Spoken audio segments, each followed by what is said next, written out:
G'day, it's fugitive Australian journalist Shane Dowling from the website and YouTube channel Kangaroo Court of Australia. Now, the federal government have leaked to the media their preferred candidate for a Royal Commission into anti-Semitism and the Bondi shootings. Now, that's their preferred candidate for a Royal Commissioner into a Royal Commission they haven't even announced yet. But the fact that they've leaked the preferred candidate to the media says they're going to go ahead with the Royal Commission, a federal Royal Commission, because the New South Wales Royal Commission has already been announced.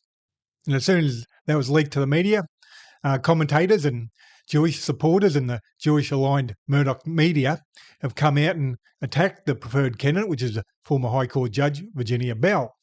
It is pretty obvious why they're attacking Virginia Bell. They want their preferred candidate, which is Justice Michael Lee, who was a Zionist and Rupert Murdoch puppet, appointed as commissioner. Now, I'll read you out some of the reporting from the Sydney Morning Herald, who broke the story, and then I'll read out a couple of articles I've written about Justice Michael Lee, showing he's a Murdoch puppet and a Zionist puppet.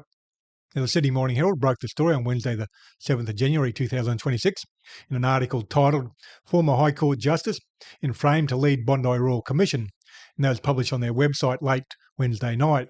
And after they published that story announcing that Virginia Bell was a preferred candidate, they updated the article with comment from Josh Frydenberg, and it says, after publication of this story, former Coalition Treasurer Josh Frydenberg, a top advocate for a Royal Commission, said he opposed Bell's appointment without specifying reasons. And it says, the Prime Minister has been told directly by leaders of the Jewish community that they have serious concerns about this appointment, he posted on X. Prime Minister, I appeal to you. This is the time to do the right thing and call the Commonwealth Royal Commission with the appointment of the right commissioner whose leadership will provide the answers and solutions our country so urgently needs. Now, here's a part of the article that tells the true story. Other names being discussed as potential Royal Commissioners include former ASIO boss Dennis Richardson, already selected to run a rapid review of intelligence failures, and Federal Court Judge Michael Lee, well known for presiding over the defamation case brought against Channel 10 by Bruce Lerman. Now, Josh Frydenberg and the Jewish community would know full well that Dennis Richardson isn't going to be appointed to run the Royal Commission. So if they can get rid of former High Court Judge Virginia Bell by attacking her, well, that's going to leave it to Michael Lee. And I've written about Michael Lee before, so let's have a look at some of the reporting by me in the last year or so about Michael Lee. In August 2024, I published an article titled Lachlan Murdoch bribed Justice Michael Lee in the Bruce Lerman defamation matter. And it starts off, Lachlan Murdoch has openly and publicly bribed Justice Michael Lee to protect the Liberal Party in the Bruce Lerman defamation judgment, which became obvious when Justice Michael Lee attended News Corp's celebration of the Australian's 60th birthday last Thursday, which is 27th of July 2024. Yes, that's the same News Corp that has been attacking Brittany Higgins since she went public in February 2021 with being raped at Parliament House, while at the same time defending Bruce Lerman and all the Liberal Party players who were involved in the cover-up, such as Senator Linda Reynolds and Fiona Brown. Yes, that is the same News Corp who bribed former Queensland Judge Walter Sofronoff to illegally leak the ACT inquiry report to News Corp propagandist Jeanette Albertson. Now, when Justice Michael Lee attended the 60th birthday party for the Australian, which is owned by News Corp, he was still hearing the Bruce Lerman defamation case because it hadn't been finalised. He'd handed down a final judgment. They still had costs and all that to be determined, so he shouldn't have been anywhere near it. And that's why in the pictures you'll see he looks very embarrassed because he knows he's been busted. We know the Murdochs are up to their neck in supporting Israel and the genocide in Gaza. And here's Michael Lee's links to the Jewish community.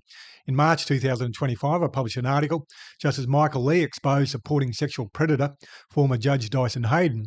And it starts off, Justice Michael Lee has been exposed secretly supporting disgraced former High Court of Australia Judge Dyson Heydon, who was found to have sexually harassed 6 women. Justice Lee was given national exposure for his defamation judgment, finding Bruce Lerman raped Brittany Higgins, and that seems to have gone to his head to a degree.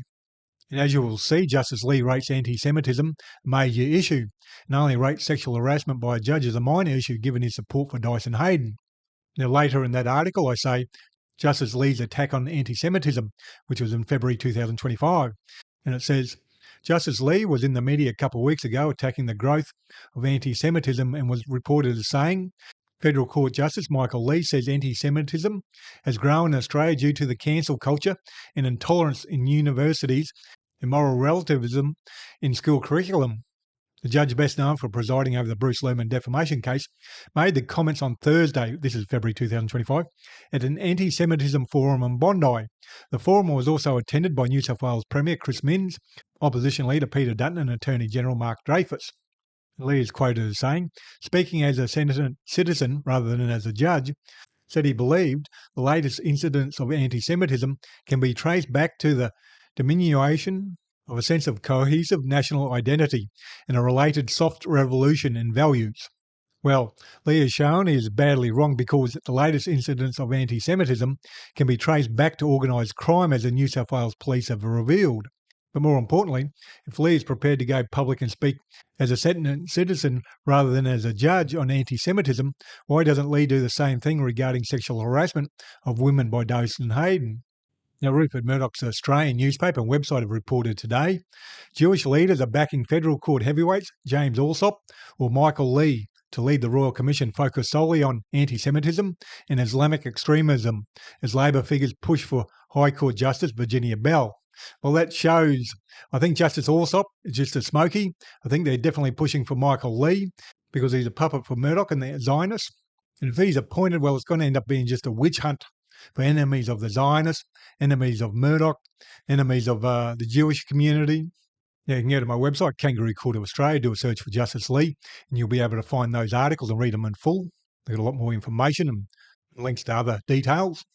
And I'm an independent journalist, and I started a campaign 7 weeks ago. And I'll read that out to you. 7 weeks ago, I launched a campaign with a simple goal: find 200 new monthly supporters so I can keep doing the work as a fully independent journalist, running this site and the YouTube channel without corporate backing or paywalls. Since then, 66 wonderful people have stepped up and become monthly supporters. That's huge. Thank you. We're now at 134 to go. If you've been enjoying my work and aren't yet supporting monthly, I'd be incredibly grateful if you'd consider joining them. Here's the situation. Like most independent journalists, I'm basically a one-person small business. Right now, a lot of us are feeling the squeeze, just like many small businesses and households are. To stay afloat and keep bringing you the reporting I do, I need roughly 200 more people. Well, it's 134 now, chipping in whatever you can comfortably afford each month. Anything from $3 to $100 or whatever works for your budget makes a real difference. There's no lock-in and you can cancel or adjust at any time. If that feels doable right now, you can see all the donation options on the donations page, and there's a link for the donations page below this video on YouTube. Your support, whether it's a monthly donation or one-off donation or just sharing my work, is what keeps independent voices like this one alive. And please do your bit and help shine a light on corruption and share this video on social media. And please hit the like and subscribe button and notification button. That way you get notified when I publish a new video. Other than that, thank you for your time and have a good day.